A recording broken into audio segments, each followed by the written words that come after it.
Reince Priebus is out as White House Chief of Staff tonight after just 6 months on the job. President Trump announced in a tweet late today that John Kelly, the Secretary of Homeland Security, will take his place. The president had more to say after returning from a day trip to New York, a trip that Priebus was on. Reince is a good man. John Kelly will do a fantastic job. General Kelly has been a star. Done an incredible job thus far, respected by everybody. A great, great American. Reince Priebus, a good man. Thank you very much. And to help unpack what led to this change at the top, I'm joined now by Robert Costa, reporter for the Washington Post and moderator of Washington Week here on PBS. Welcome, Robert. And as I go to you, I'm going to share with everybody just briefly what the president's tweets were. He tweeted, this was late this afternoon, he said, "I'm pleased to inform you that I've just named General Secretary John F. Kelly as White House Chief of Staff. He's a great American and a great leader." He said John has also done a spectacular job at Homeland Security. He's been a true star of my administration. And finally, he said, "I would like to thank Reince Priebus for his service and dedication to his country. We accomplished a lot together, and I'm proud of him." But I guess it didn't work out. It was a sudden change, Judy, but it was also a change that was in the works for months. The president brought on Reince Priebus because he saw him as a whisperer to the House Speaker, Paul Ryan, a close friend of Priebus from Wisconsin, and he thought Priebus could help get his legislative agenda through. But as that agenda stalled on health care and other fronts, he began to muse in recent months with friends about perhaps making a change at the top of the White House. Kelly has been at the forefront of his mind because he's not a dramatic figure and he's executed for the president on immigration policy. There have been so many ups and downs, as you know very well, because you've been covering it every day for this White House. How did the president see Reince Priebus as connected to that or not? Did he blame him for what's been going on? He thought Priebus, because he had run the Republican National Committee, could be a stabilizing force. But Priebus, as RNC chairman, was always a low-key presence. He was not someone who was known for managing the large organization in a military-style fashion. The president wanted that kind of person to come in. And it's important to note that Kelly has a strong relationship with Jared Kushner, the senior advisor, and actually Steve Bannon, the chief strategist. And they represent the two poles in this warring White House. So there's an expectation now from my sources that Kelly can come in and try to be a calming force.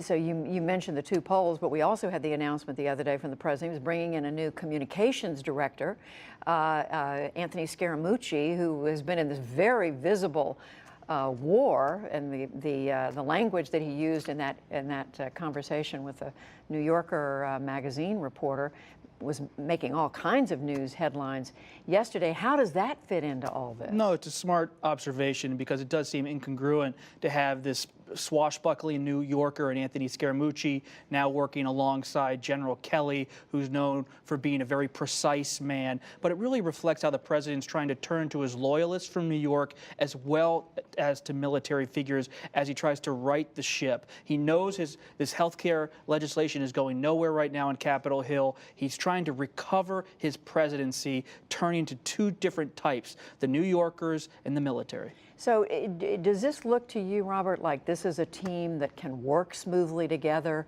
that can get this White House back on some semblance of a normal track?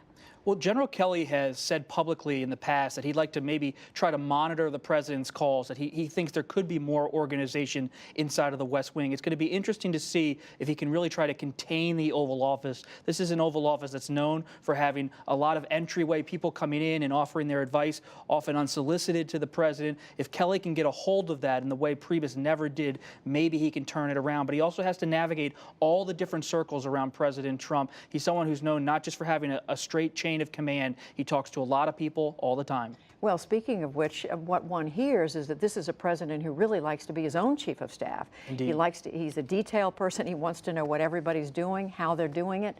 How is that likely to fit with somebody like General Kelly? General Kelly does not have a deep personal relationship with President Trump. Will he stop the president from tweeting? That's what all my sources want to know. Can he actually stop the president from, as you say, being his own chief of staff, being his own spokesman? For now, it seems like Scaramucci and others are channeling the president in their public presentation, not trying to hold him back.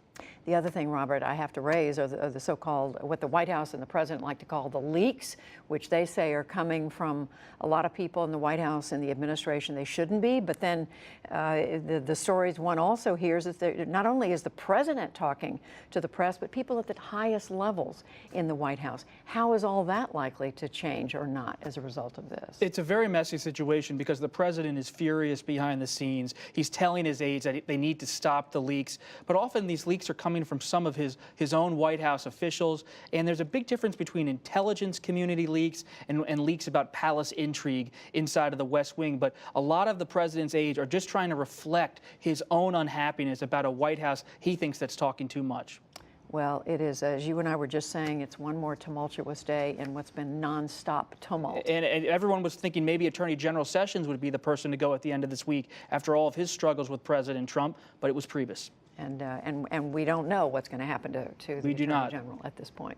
Robert Costa, thanks, and you're going to have much more on Washington Week on all these PBS stations. Thank you. Thank you.